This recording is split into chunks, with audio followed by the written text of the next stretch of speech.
Halo pemirsa, kembali lagi bersama saya Dita di seputar Bina Dharma. Pada hari ini tanggal 14 November 2022, seperti yang kita lihat bersama di belakang saya, sedang dilaksanakan acara workshop pengembangan karir dengan tema mempersiapkan diri menghadapi dunia kerja dan dunia industri.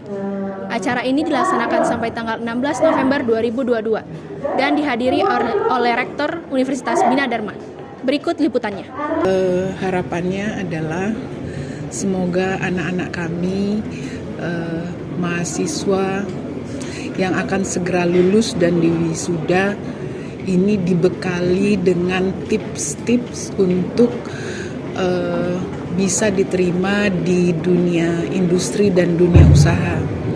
Jadi ada beberapa pembicara yang akan menyampaikan hal-hal yang tidak mereka dapat di kelas.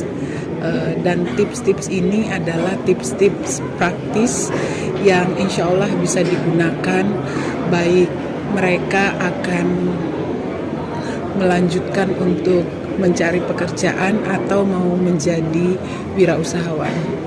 Sekian berita yang dapat saya sampaikan. Saya Dita dan seluruh kru yang bertugas pamit undur diri.